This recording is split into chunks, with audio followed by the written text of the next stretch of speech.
Man with the Violin.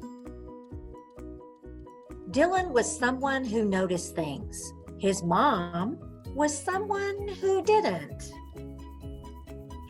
One Friday in January was a day like any other until music. The high notes soared to the ceiling, the low notes swooped to the floor. All the notes swirl and sweep around the blur of people rushing here and rushing there.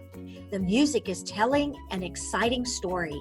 It makes the hairs on the back of Dylan's neck tickle. Mom, wait!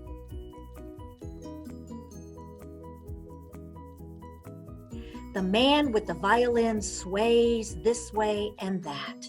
His fingers move quickly. His bow dances across the strings. The skittering notes make Dylan want to dance too. Then the music slows and the man's eyes close as if the music is carrying him from bustle, bustle, bustle to somewhere far, far away.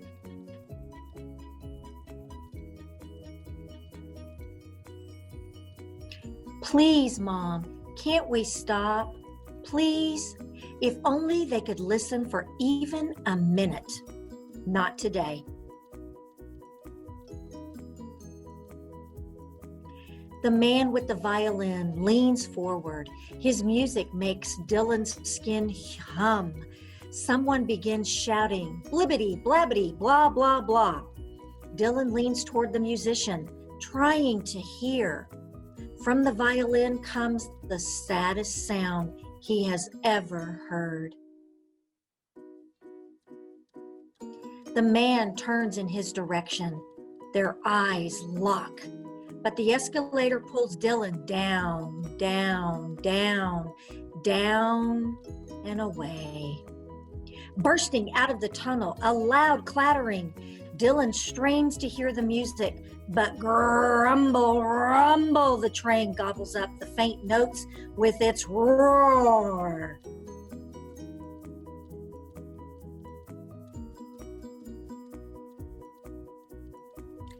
All day, the music Dylan heard that morning plays in his head. On the way home, he says, Mom, do you think maybe that man will still be there? And his mom says, What man?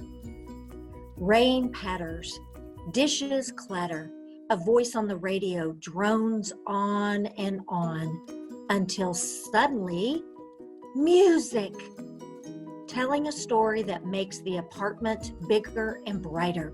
And Dylan shouts, That's the man in the station. The music fades. The voice on the radio says, Today, over 1,000 people had the chance to hear one of the finest musicians in the world. Joshua Bell was playing some of the most elegant music ever written on one of the most valuable violins ever made. Yet few people listened for even a minute. Dylan says, I knew it.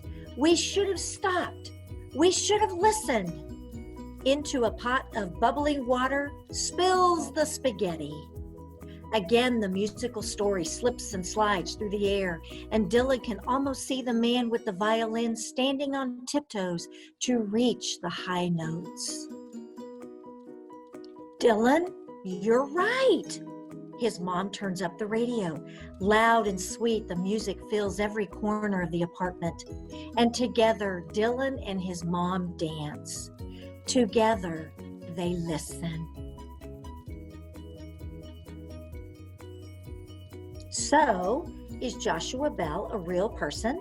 Yes. He was born December 9th, 1967 in Bloomington, Indiana. When he was 4 years old, he tried to make music like he heard on his parents' records by plucking rubber bands that he strung across the handles of dresser drawers. His parents signed him up for violin lessons right away. An early song he taught himself to play was the Sesame Street theme song. By the time he was 7, he played so well he got to perform with the Bloomington Symphony Orchestra and was taking lessons at Indiana University. At 12, he was very serious about his music, but he loved playing tennis. and computer games too. Many musicians dream all their lives of playing at Carnegie Hall. Joshua Bell first played there when he was just 17. Then he went to Europe to give concerts in cities where people had already heard what a great violinist he was. Since then, he has given concerts all over the world. He has made over 40 CDs and has often appeared on television. His favorite TV appearance was on Sesame Street when he got to play Sing After Me with Telly Monster on tuba. Someone once said, Joshua plays violin like a god. Did Joshua Bell really do a concert in a metro station where almost everyone just ignored him? Yes, again. On January 12, 2007, when Joshua Bell took his priceless Stradivarius to L'Enfant Plaza station in Washington, D.C., he was taking part in an experiment. Someone at a Washington newspaper wanted to see what would happen if one of the best violinists in the world performed there dressed like an ordinary street musician. He played for 43 minutes. Over 1,000 people walked past. Only 7 stopped to listen for more than a minute. No one clapped when he finished a piece. Not after one of the hardest pieces of music ever written. Not even after Ave Maria, a well-known song that has been making people cry for almost 200 years. People all over the world pay $100 and more to hear Joshua Bell play in a concert hall. At the end of his concert in the metro station, in the violin case at his feet was only $32.17. There were people passing through the station who wanted to stop but couldn't. Every time a child passed Joshua Bell, he or she tried to stop, but an adult rushed the child along every time to wherever they were going. The boy in The Man with the Violin isn't a real boy, but the story tells and shows how it might have been for one of the real children who heard Joshua Bell play in the metro station that morning.